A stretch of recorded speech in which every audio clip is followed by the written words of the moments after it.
ошол күнгү сухбатта катышып отуруп Айбеке дагы мага дагы дем берген Шайлообек, анан ошонун баштап койгон Нуржигит, силерге мен элдин атынан, мугалимдердин атынан терең ыраазычылыгымды айтам. Кудай эсендик берсин, өмүр берсин, бар болуңуз Айбек. Мен 92-93-94 жылдары билгендер бар. Жорж Сорос деген болгон, азыр деле бар Америкада.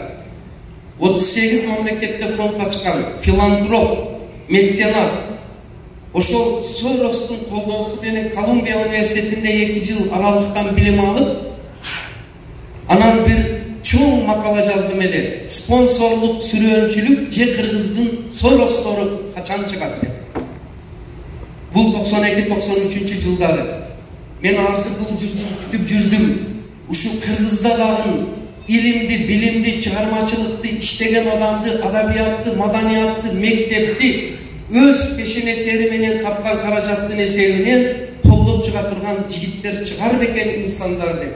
Кудайга шүгүр, ошонун алгачкы карлыгаштары чыга баштады. Ошонун бири бүгүн мына алдыбызда отурат. Мен адамды көтөрө чагып макташтан алысмын. Бирок Айбек, сиздин мына кылганыңыз бул 40 000 дана китепти. Оңой эмес. Мунун акчасы өтө чоң сумма.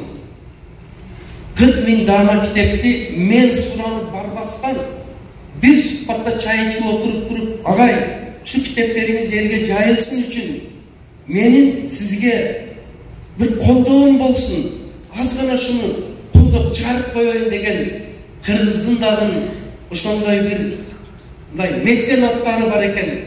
Oşonunuzga men tereң razı oldum. Sizdin atanızga, enenizge o şaharında 35. mektep var eken, siz okugan mektep. Jolo Atabayev degen, oşo mektebin direktörü var mı? Zalda bir turup koyuyoruz mu? Uşunday balanın tarbiyalağınızda rahmat sizlerge. Cemaatta jetkizip barınız, men razıçılık söyleyeyim. Barbanız, rahmat. Men bunu aytıp, emnedin aytmak için, urmantуулар, jana men ayttım. Adamdı kötörö maktоодон alыс bololu.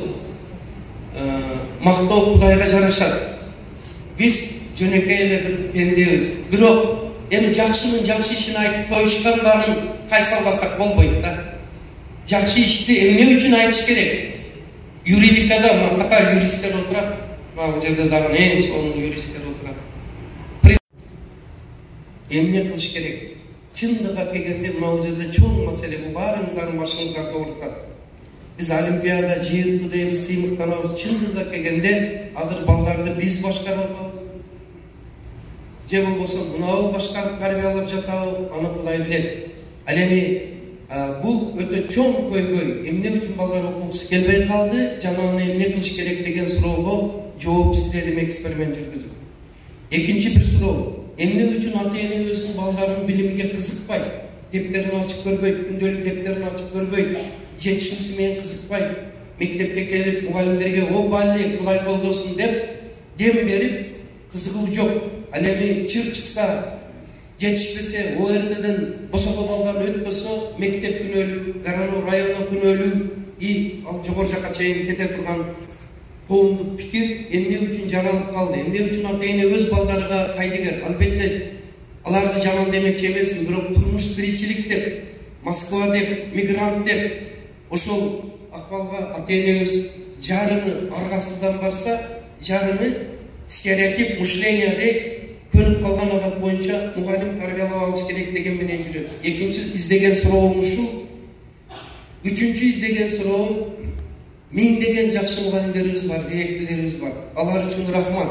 Бүгүн ушул учурдан пайдаланып, Оштун эле эмес, жами Кыргызстан, бүтүн Кыргызстандын мугалимдерине, билим берүү сферасында иштегендерге дагы ден соолук, эсендик каалап, бир ыраазычылык болуп чагып коелу, урматтуулар. Бар болушсун. Бирок мен ошол менен биргеликте бир аз сын көз дагы айтайын дейм. Эмне үчүн ушунча сабак өтсөк дагы балдарга сабагыбыз жукпай атат? Эмне үчүн биз азыркы балдарды телефондон сууру алып чыгып кете албай атабыз? Эмне үчүн ээрчитип алып кете албай атабыз? Деген суроого үчүнчү суроо мына ушул.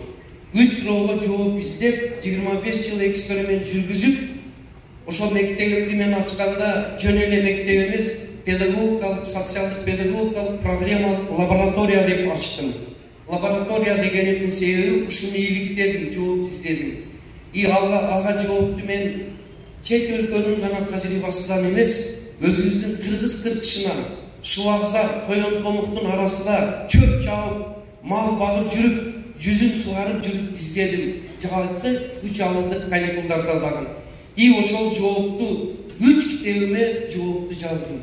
Кийин уланып отуруп, ол 3 китеп 7 китеп болду, 8 китеп болду. Колумдан келишинче ошолорду элге жайылтышка YouTube аркылуу